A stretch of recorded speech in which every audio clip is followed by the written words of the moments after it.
Mapagpalang araw, kaibigan. Minsan pa, ito pong inyong kaibigan kay Jesus, Brother Manny Bautista. Kami po ngayon ay nagsasagawa ng Garden Bible Study sa dakong ito ng Paradise Heights sa may Barangay 128, Zone 10, District 1, Balut, Tondo, Manila. Ay, District 10 po pala, 10. No, na dito sa tahanan ni Tatay Hogos at Nanay Clarita Garan. Garan family po, ano, tuwing Sabado ng apon. Ngayon, naawit muna namin ang kay buti-buti mo, Panginoon Diyos. Okay? 1, 2, 3. Kay buti-buti mo, Panginoon, lahat ng oras, sa bawat araw, ika'y laging tapat kung magmahal. Iyong kaway ng mawalang hanggan. Inupuri, sinasamba kita, dakilang Diyos at Panginoon. Tunay nga'y kay walang katulad. Tunay nga'y kay di nagbabago.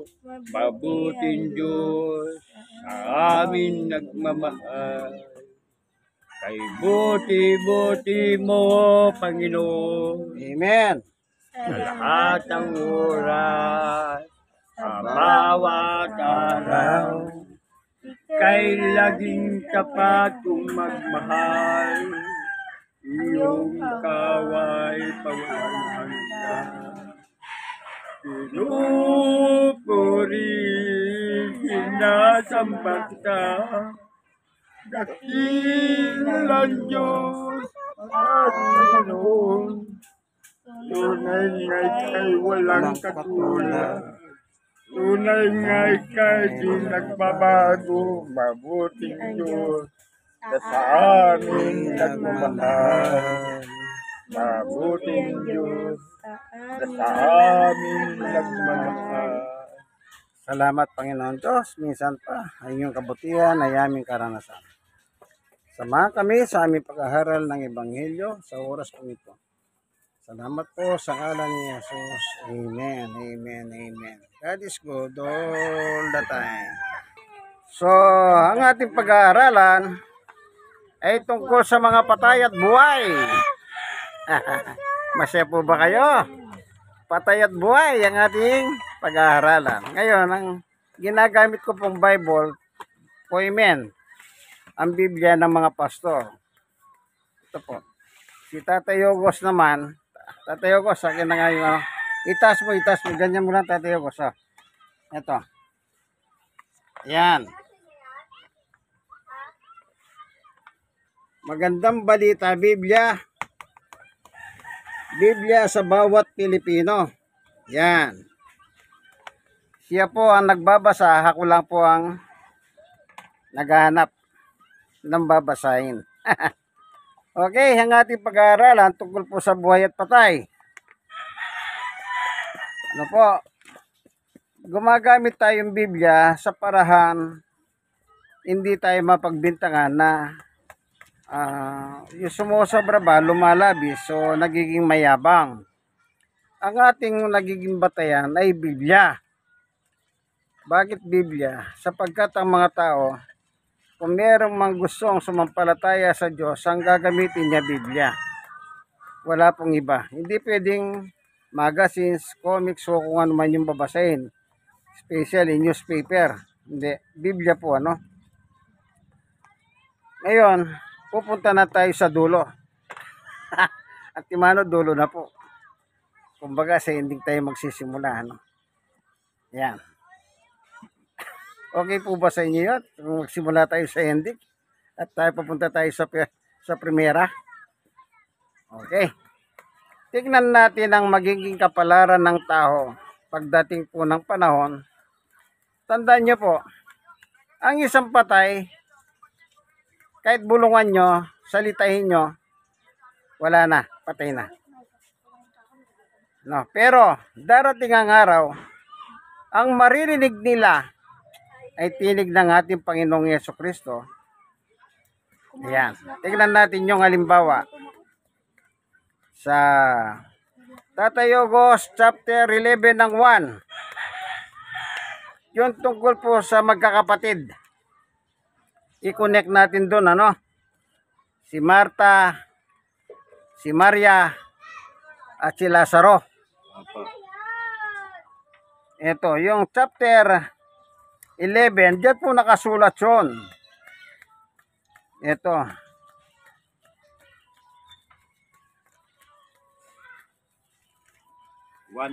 po. Oh. Actually, yung buong chapter 11, ano, pero mamimili lang tayo. Opo. Hindi na natin babasahin lahat yan. Kung babasahin natin yan, ang haba. Hanggang 56. Magtatagal si Tatay Ogos nagkakabasa. Di bali lang po. Basta Ano po, ito. Ang title, si Jesus ang muling pagkabuhay at ang buhay. opo, yan.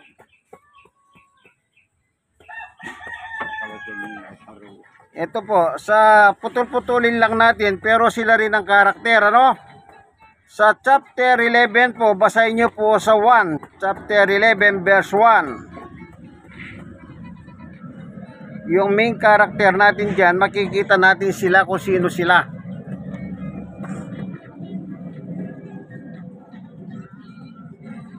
Hanggang 4.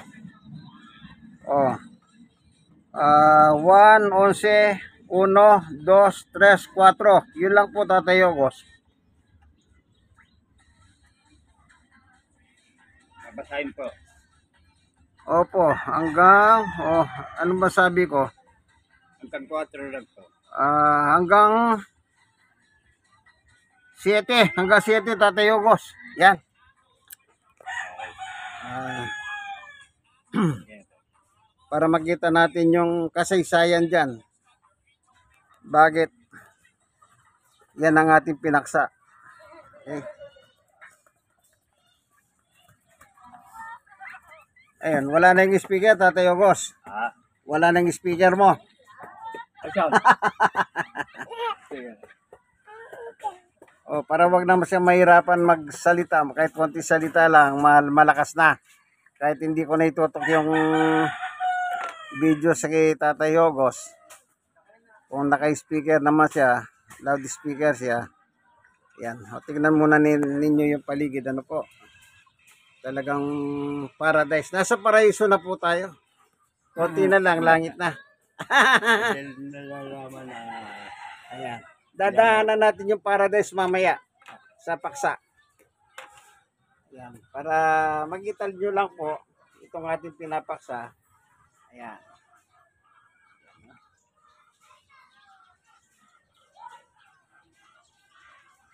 Meron naman kayong alagang aso. Panibagong alaga na naman yan. Panibagong obligasyon na naman. Obligasyon. Obligasyon na naman sa pamilya. No. Ayan. Ala, nagtatanggal yung pilipino. Hello. Tayo po. Sige. May isang tao na pangalan, Lazaro, na nagkasakit. Nakatira siya sa niya. Kasama ng mga kapatid niya, sina Maria at Marta. Si Maria ang nagbun. No, mamaya ka na mag-mic no. Mamaya na. Robot. Nag-ano? Kongkong. Basati. Agos ang pabango sa pa ng Panginoon at pagkatapos ay pinupunasan yun ang kanyang buhok dahil may sakit si Lazaro. Nagpasabi kay Jesus ang magkapatid, Panginoon, ang minamahal niyong kaibigan na may sakit. Nang marinig ito si Jesus, ay sinabi niya, hindi siya kamamatay ng sakit na ito. Nangyari yon upang maparangalan ang Diyos at sa pamagitan nito paparangalan ng anak ng Diyos. Mahal ni Jesus ang mga magkakapatid, si Marta, Maria at Lazaro. Kayo man nagpalipas pa siya doon ng 2 araw mula nang mabalitaan na may sakit ni Lazaro. Pagkatapos nito, sinabi niya sa kanyang mga alagad, magbalik kayo sa Juda. Okay, Tatay Ogos. Ang susunod yung basahin sa verse 20. Punta ka na sa 20. 20. 21, 22, 23, 24, 25, 26, 27. Yan, diyan ka na tutuloy ngayon. 21, 22, 23, 24, 25, 27, Opo. 26, 27. Ayan yung pinapaksa natin, yung sa kasaysayan ni Lazaro, Maria ay Marta at saka si Maria. Okay? Nang nabalita ni Marta, dumating si Jesus, sinalubong niya ito. Ngunit si Maria naman naiwan sa bahay. Sinabi ni Marta, Panginoon, kung narito po kayo, hindi sana namatay ang kapatid ko. Subalit alam ko kahit ngayon, ipakaloob nyo sa inyo ng Diyos ang anumang hingin nyo sa Kanya. Muling mabubuhay ang iyong kapatid, sabi ni Jesus. Sumagot si Marta, alam ko pong siya ay mabubuhay muling sa uling araw. Sinabi sa kanya ni Jesus, ako ang muling pagkabuhay at ang buhay. Ang sino mang sumampalataya sa akin, kahit mamatay at muling mabubuhay. At sino mang mabubuhay at san sumampalataya sa akin ay hindi mamamatay kailanman. Naniniwala ka ba sa sinasabi ko? Sumagot siya, opo, Panginoon, naniniwala po ako. Kayo ang Kristo, anak ng Diyos, na inaasahan namin darating sa sanlibutan. Amen. Okay, yun po yung tagpo nila, Dito po may konting iba ang sagot ni Marta sa tanong ni Jesus. Yung sa 23 at saka 24. Tatay Ogos, basahin mo muli yung 23, 24, Dito may konting conflict, yung hindi makuha ni Marta, yung gustong sabihin ng Panginoong Yesus sa kanya. Okay? Tayo Ogos, pakibasa mo po. Ayun po. 23, 24 lang. Muling mabubuhay ang iyong kapatid, sabi ni Jesus. Sumagot si Marta, alam ko po siya ay mabubuhay muling sa uling araw. Ayan. So, nasabihin ni Jesus, ngayon din mabubuhay si Lazaro, ang iyong kapatid. Ang sagot ni Marta, iba. Opo, mabubuhay ang patay. Hindi ngayon. Kundi, anong sabi niya?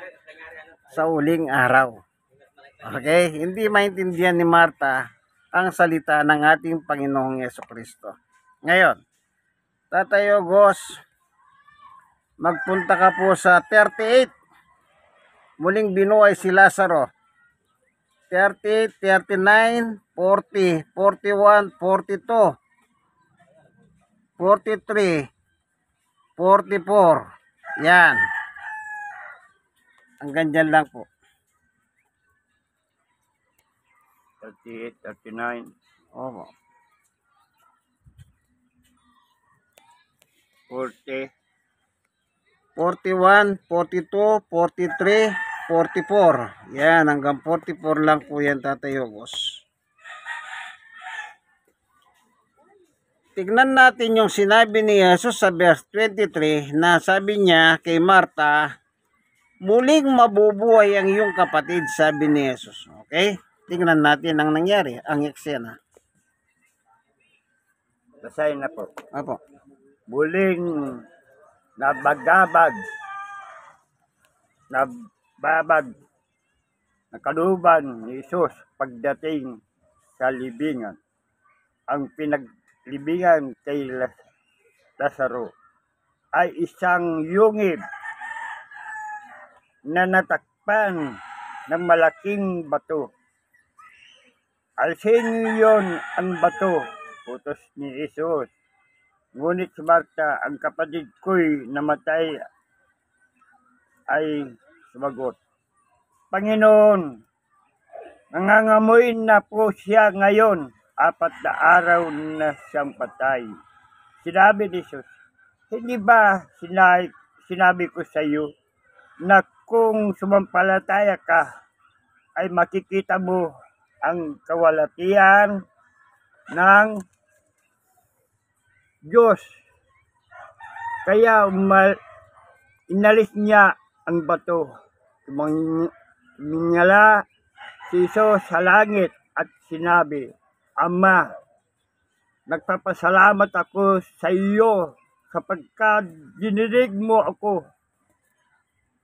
At alam kong laging mo akong diringgin. Ngunit sinabi ko ito dahil sa mga taong naririto upang maniwala sila ikaw ang nagsugo sa akin. Pagkasabi nito ay sumigaw siya, Lazaro, lumabas ka! Lumabas ka nga si Lazaro at kabalot ang kilang panlibing ng mga kamay at paa. May nakabalot din tila sa muka. Siya ay inutusan ni Jesus sa kanila. Kalagan nyo siya nang makalakad siya. Amen. So, meron talagang pagkabuhay na maguli. Tignan nyo po Tandaan nyo. Nagsasalita si Jesus, si Lazaro ay patay. Ikaw kaibigan nanonood ng video ito, pag may namatay sa inyo, sige nga sigawan mo kung babangon. Kahit bulungan mo pa, sasagot kaya? Hindi. Sasagot ni Tatay Ogos. Pero, sa pagkabuhay na maguli ng mga patay, ang maririnig ng mga patay ay isa lang, ang tinig ni Jesus. Lahat sila babangon sa kanilang kinamatayan. Kung saan ka namatay, doon babangon yung katawan lupa mo. Kagaya ni Lazaro. Patay si Lazaro, pero na sinabi ni Jesus, Lazaro, lumabas ka. Lumabas si Lazaro, nakabalot pa ng tela. Alam nyo yung mga unang panahon, para silang mamis, binabalot. Ganon sila. Ngayon, may isang tanong dito na dapat nating pag-aralan. Yang patay ba dapat pang ipagdasal? Ikayo pong mga nakikinig, nanonood ng video ito, mag-comment lang po kayo, Write your comment. Pero, yung maliwanag na comment. Ang ating dito, yung patay ba pwede pang ipagdasal?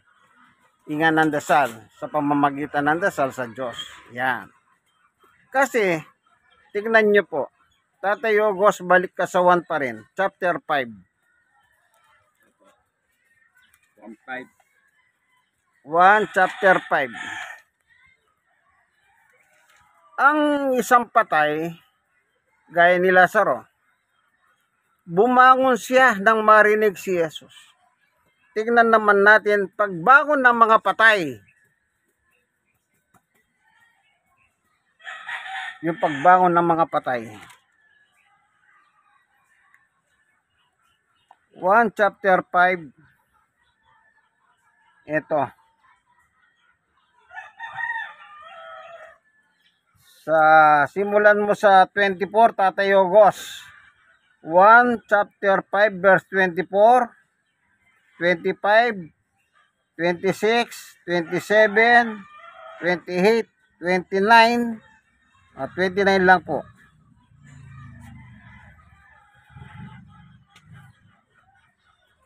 Yan. Dito pinakikita naman ni Jesus yung pagbangon ng mga patay. Kapag siya ay nagsalita. Yan. Babasahin ni Tatay Ogos ngayon yan. Inahanap niya muna sa Bible niya. Magandang balita Pablo. Ay, magandang balita Biblia. Pablo ka ako na. Sorry. Biblia. Jowa ni Rose. Birthday niya lang.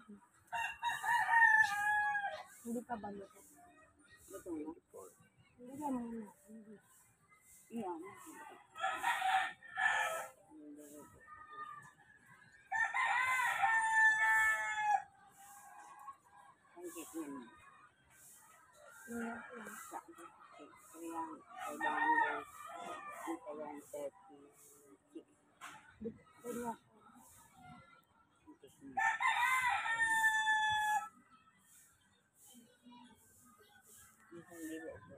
Babasahin po. Ito.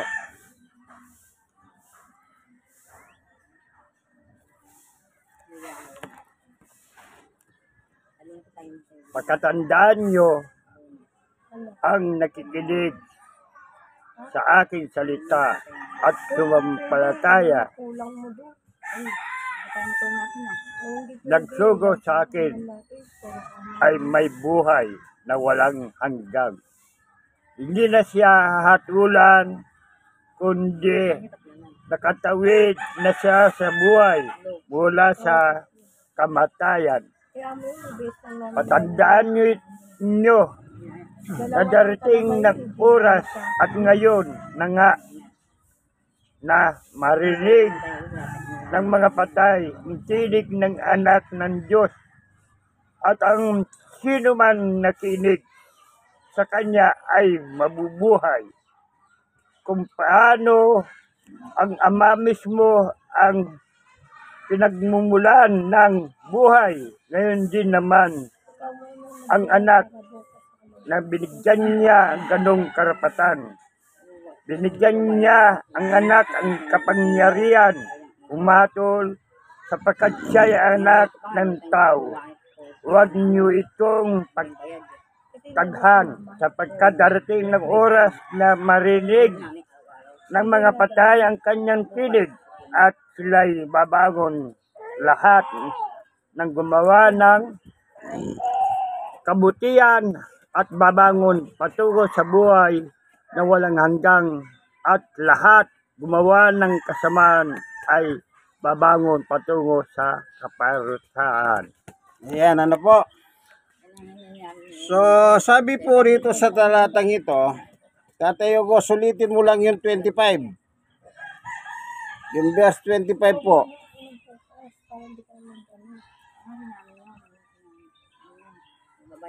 Pagkatandaan nyo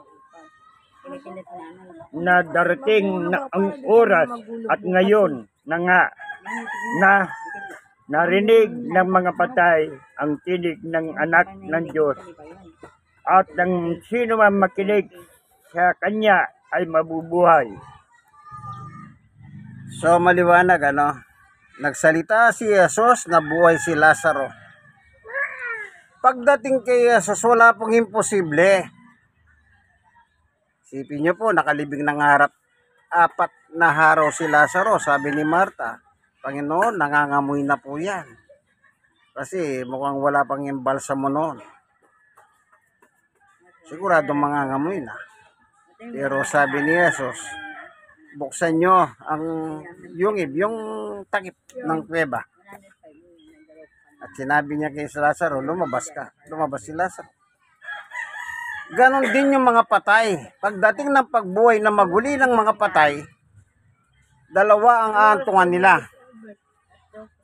Dalawa yung aantungan nila.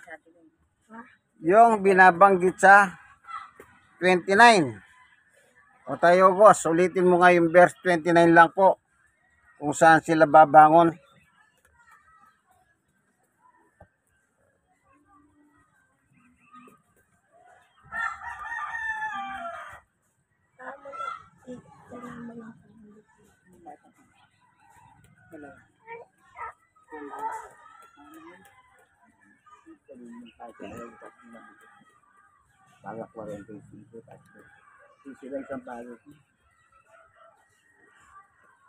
At sila'y babangon, lahat ng gumawa ng kabutihan ay babangon patungo sa buhay na walang hanggang, at lahat ng gumawa ng kasamaan ay babangon patungo sa kaparusahan. So maliwanag, dalawa lang ang destinasyon ng tao pag muling binuhay ng Panginoong Yesus, sila. Yung gumawa ng mabuti, sabi niya, buhay na walang hanggan. Sa langit po yun, langit. Yung gumawa ng masama, patungo sa kaparusahan, abang buhay din po yun. Parehas lang po yun. Abang buhay sa langit, abang buhay sa impyerno. Ngayon, kaya po natin pinaksa ito kasi kagabi po, meron ko napanood sa YouTube. Alam niyo sa YouTube ngayon, ang daming lumalabas. Yung Catholic Faith Defender. Alam niyo po ba yung Catholic Faith Defender? Yung taga-depensa ng simbahang Katoliko. Kung tawagin sila, Catholic Faith Defender. Gumawa silang parang teledrama. Napanood ko kagabi na sinasabi nila yung Catholic Faith Defender para siya nakikipagdebate sa isang pastor. Pero sila po ang nag-concept nun. Ngayon, ang sabi niya, ang kanyang rason, wala daw tao mapupunta sa langit. Tatay August, tignan natin yung rason ng Catholic Faith Defender. 1:13 lang po. Yun lang po. 1:13. Para mabigyan lang nating linaw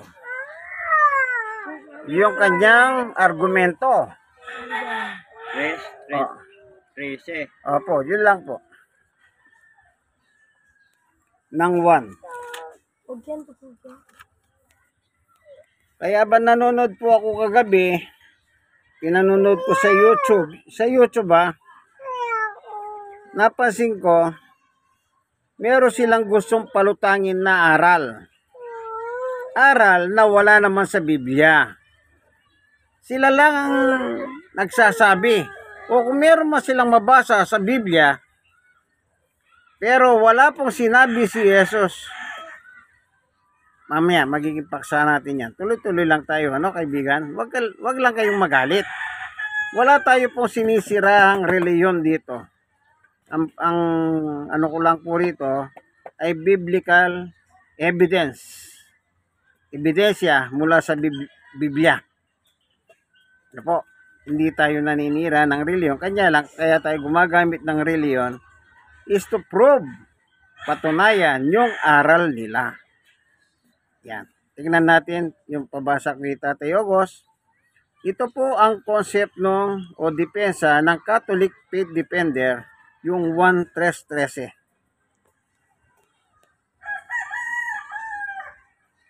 Babasahin po. Opo. Wala pang sino man umakyat sa langit, kundi ang buwaba mula sa langit, ang anak ng tao. Ayan. Ang sabi niya, wala pang umakyat sa langit. Ang may sabi si Jesus. Ang umakyat sa langit si Jesus. Nang ipako siya sa krus, bumalik siya sa langit. Yan ang kanyang argumento. So, ibig niya sabihin, wala pang tao pala. Ibig sabihin, pag nabuhay ka sa lupa na maka-Diyos, pagkamatay mo, hindi ka pala papasok pa sa langit. Kasi sabi ni Jesus, wala daw tao sa langit. Ngayon, ang sabi ng pastor na kunwari lang, yung teledrama nila. Eh, ang nakalagay sa Biblia, langit at impyerno, sabi ng pastor kuno. Hindi. Meron pang isa, sabi nito, Catholic Faith Defender.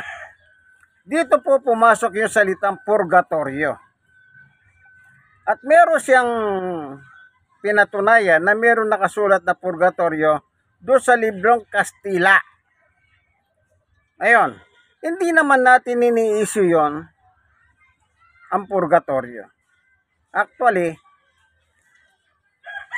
sa akin pong meron akong isinulat dito, ano?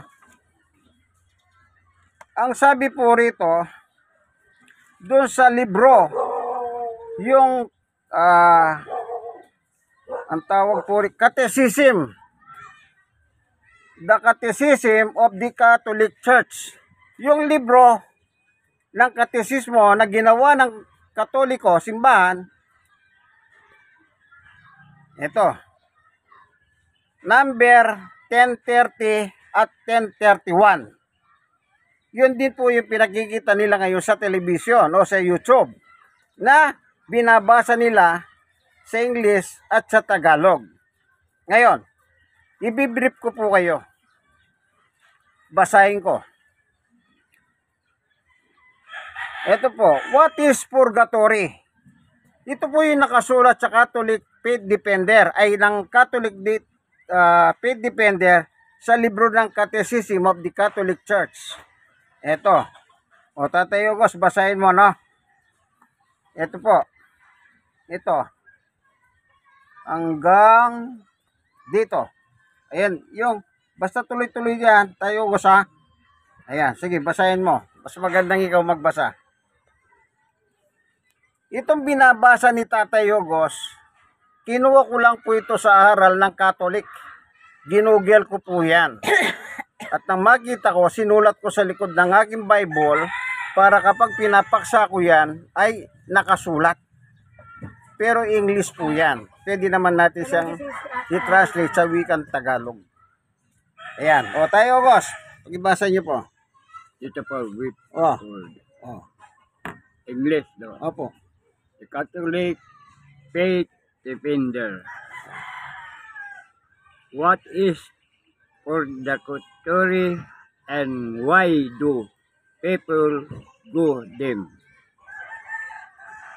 Purgatory Defender in the Catechism of the Catholic Catholic Church. Ito po, Catholic Church. Ito, magkadugtog po yan. teach us Palo. Pyro. Dito pa. Opo. All who died Yung number po, 1031. 1030. 1030. All who died, God, grace, and friendship, but still and Imperfectly. purified are ensured of their internal salvation, but after dying on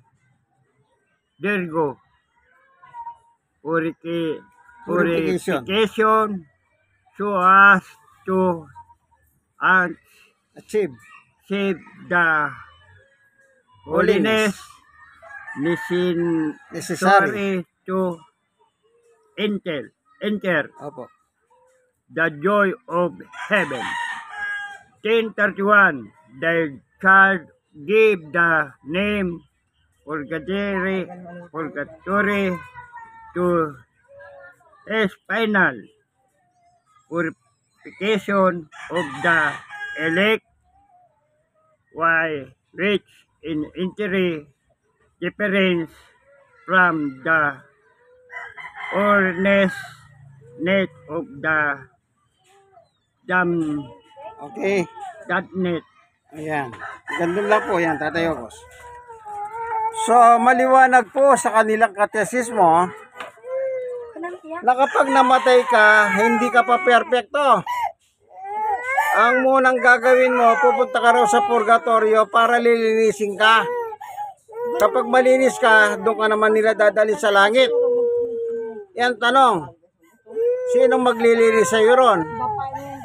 Halimbawa po, merong 1,000 tao nandun sa purgatorio. Sino maglilinis sa kanila sa kasalanan? Sila ba maglilinisan? Pare-pareho lang silang makasalanan kaya nandun sila Paano ngayon? Sana nilagyan po nila dyan ng kinutsana nila kung sino maglilinis sa kanila sa purgatorio. Yun lang ang problema, wala sila nilagay. Kaya doon naman po sa 31, sabi na, the church give the name purgatory to his final purification of the elect. Binigay lang po pala nila. Wala pala talaga sa Biblia yan.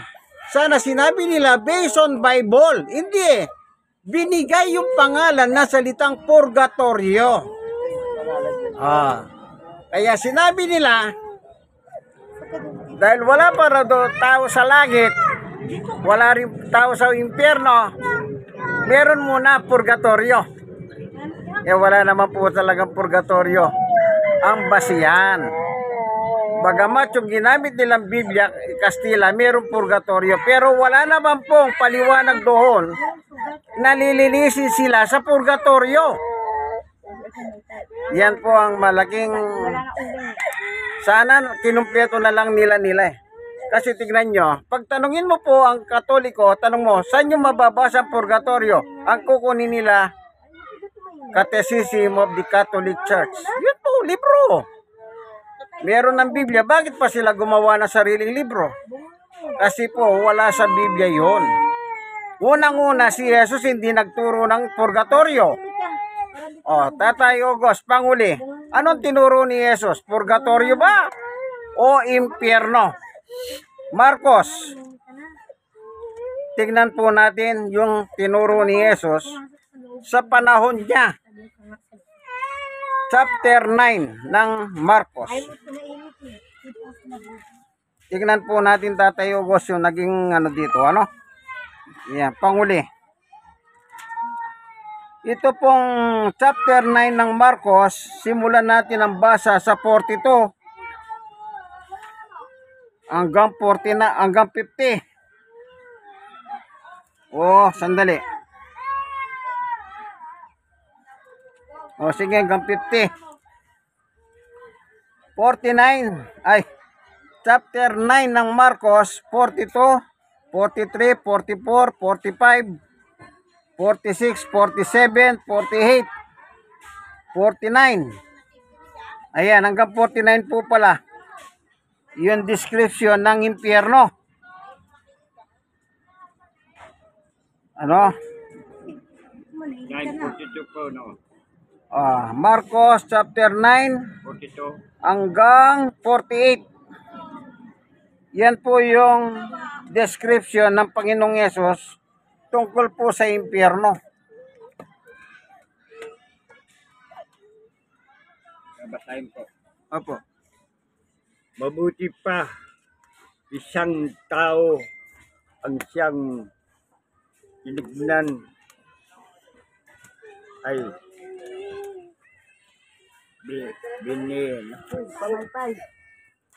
tinignan sa liig na isang malaking gilingan, bato at itapon sa dagat kaysa maging saksi sa pagkakasala ng isang sa maliit na ito na nananalig sa akin. Kung ang kamay mo ang magiging saksi ay iyong pagkakasala, putulin mo ito. Mas mabuti pa ang pumasok sa buhay na walang hanggang na putol na isang kamay kaysang may dalawang kamay papunta ka sa impyerno, sa apoy na hindi namamatay. Doon hindi namamatay ang mga uod na kumakain sa kanila at ang apoy. Kung ang paa mo ang naging saksi ng iyong pagkakasala, putulin mo ito. Mabuti pa na pumasok sa buhay na putol ng isang paa kaysa may dalawang paa na papunta sa impyerno. Doon ay hindi namamatay ang mga uod na kumakain sa kanila at ang apoy. At kung ang isang mata mo ay magiging saksi ang iyong pagkakasala, dukutin mo ito. Mabuti pa pumasok ka na sa tahanan ng Diyos na isa lang ang mata kaysa may dalawang mata. Ngunit itatapong ko naman sa impyerno. Doon hindi mamamatay ang mga uod na kumakain sa kanila at ang apoy ay hindi mapapatay. Sapagkat sa bawat isa dadalisain ng apoy at ang bawat handog ng Diyos ay lalagyan ng asin. Mabuti ang asin. Ngunit kung ang asin ay mawala ng alat, paano pa ito mapapaalat muli? Tanggalin nyo ang katangian ng asin at mamumuhay kayo na may kapayapaan isa-isa. Ayan. Maliwanag po, ano? Dinescribe ng Panginoong Yesus ang apoy ng impyerno. Hindi namamatay.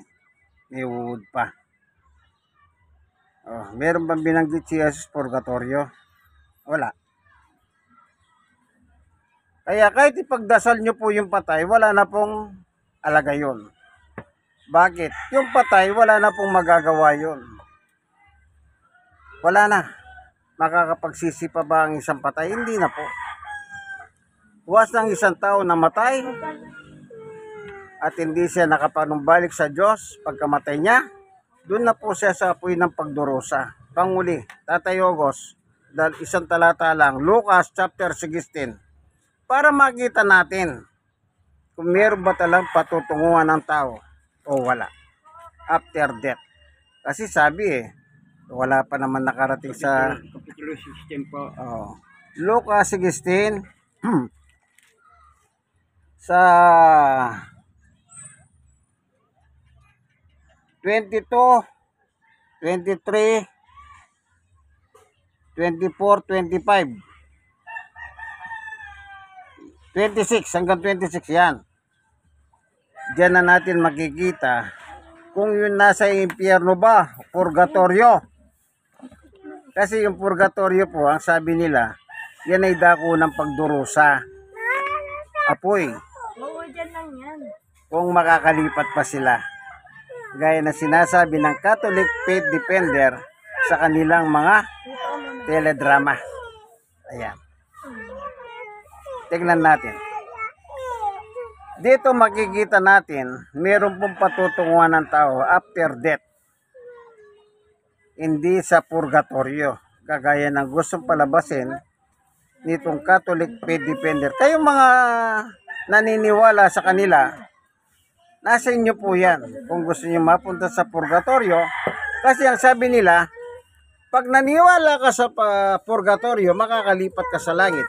Pero kapag naniwala ka sa impyerno, hindi ka na makakalipat sa langit. Ito, tignan natin. May lipatan ba? Wala. 16, Kapitulo 16, 22. Babasahin po.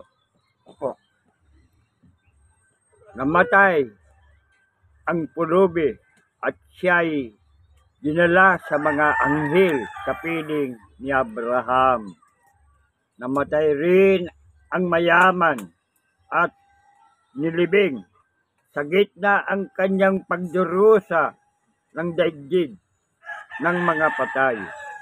Natanaw ang mayaman sila sa piling ni Abraham. Kaya sumigaw siya Amang Abraham, mahawa po kayo sa akin. Utusan po niyo. Utusan niyo sa kanyang ay utusan po niyo si Lazaro na isaw-saw sa tubig ang dulong kanyang daliri at basahin ang aking dila dahil ako'y nahihirapan sa apoy na ito. Ngunit sumagot si Abraham, anak, alalahanin mo na nagpapasasaka sa buhay. Noon ikaw ay nasa lupa at si Lazaro naman ay nagtiis ng kahirapan, subalit ngayon inaaling niya rito, samantala ikaw naman nagdurusa riyan. Bukod dito may malaking bangin sa pagitan natin. Kaya ang mga naririto ay hindi makakapunta riyan sa mga napupunta riyan ang mga nariyan at hindi makakapunta rito. Amen. So maliwanag. Wala pong lipatan. Nasa apoy ng pagdurusa yung isa. Yung isa naman nasa, anong sabi niya? Samantalang si Lazaro ay inaaliw dito. Yan po yung paraiso ng Diyos. So pag namatay ang tao, dalawa po ang pupuntahan niya. Impyerno at dako ng paraiso. Hindi po purgatorio. Kaya walang purgatorio po talaga na itinuro si Jesus. Bagamat meron silang nabasa doon sa Bibliang Kastila, pero walang nakalagay doon na nililinis sila. Ano po, tandaan niyo po yan. Walang nakalagay doon na nililinis sila. Kaya kahit anong sabihin pa nila, ang Biblia po sapat na. Merong tanong, may sagot ang Biblia. Ano po? Unang-una, ayon sa libro nila, ang salitang purgatorio ay binigay lamang nila. Baseless, ika nga, walang sa batayan.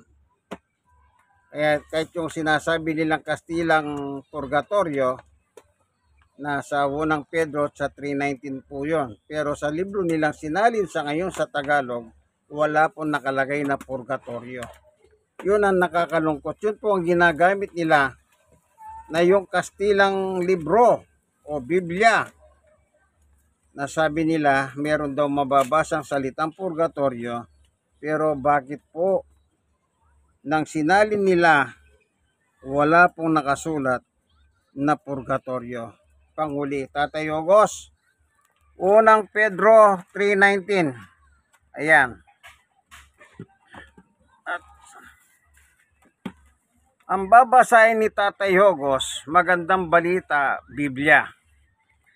Ito po ay pinamamahagi po ng simbahang Katoliko. Itong Bibliang ito. Ano po? Ayan. Magandang Balita, Biblia. Ito po yung mga pinamimigay po ng simbahang Katoliko. Itong Bibliang ito. Ngayon, tignan natin sa Bibliang Magandang Balita, Biblia, kung meron po nakasulat na purgatorio. Kung meron talaga, kasi binasa nila yung sa Kastila eh. Ang problema, bakit hindi nila tindranslate sa wikang Tagalog? Para hindi na mahirapan ang mga Pilipino. Kasi wala naman po talaga nakalagay doon na nililinis sila sa purgatorio. Ito po yung nakalagay dito.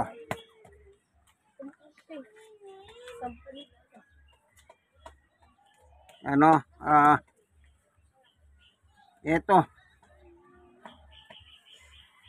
Yung 3:19 lang, Tatay Ogos. Ayan.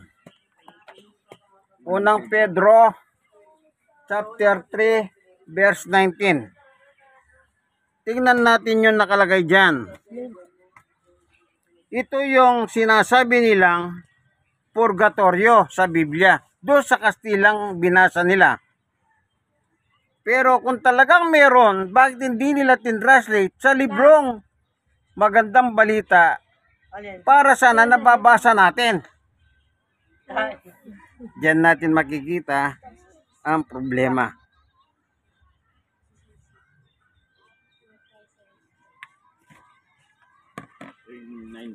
Opo. Yan ang ginagamit nilang ebidensya. Pagulat ko pag ganun ko.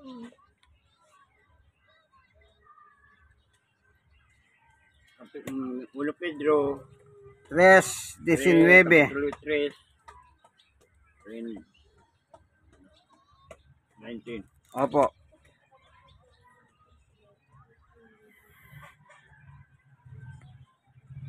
Sa kalagayan nito, Okay. Asa na? Sa 19 ano, Tatay Hugo? Sandali. O yan, sige po, sige, basa niyo po.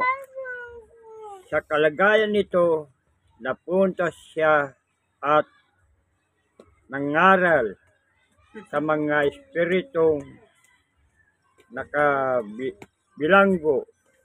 Yun lang ang Ayan. Wala naman po nakalagay sa wikang Tagalog, translate ng Magandang Balita Biblia. Sa Catholic po yung Magandang Balita Biblia, no? Wala naman nakalagay na purgatorio. Yun lang po yung nakalagay. Wala po tayo, kaya si Tatay Ogos, lolokoy pa ba kayo niyan? Matanda na po yan. Yun lang pinabasa ko. Yun kasi ang ginagamit nilang batayan na meron daw purgatorio sa Biblia. Pero sa ginagamit namin ni Tatay Ogos, maging yung ginagamit ko pong poimen, wala pong mababasang purgatorio. Bakit kaya hindi nila nilagay? Siguro, sila na rin ang tanungin natin, ba't hindi nila nilagay? Kaya tuloy, dyan sila ngayon binabanatan ng iba't ibang sekta ng reliyon na hindi naniniwala sa salitang purgatorio. Salamat, Panginoon, Panginoon Diyos, sa katotohanan na binahagi mo sa amin sa oras pong ito. Kami po iniliwanagan mo, nabusog kami sa iyong salitang espiritual o pagkain pangkaluluwa. Salamat po. Bless mo po ngayon ang bawat isa narito, sapagkat kung saan ang iyong salita, doon po ang pagpapala. Salamat po sa ngalan ng aming Panginoong Yesus. Amen. Ito po ang inyong kaibigan kay Jesus, Brother Manny Bautista. Kaibigan, like, and share. Kayo naman na-sharean, mag-share po kayo ng mag-share. Huwag nyo naman kalimutan mag-subscribe. Ito po. Ang programang ito ay Garden Bible Study. Bye-bye.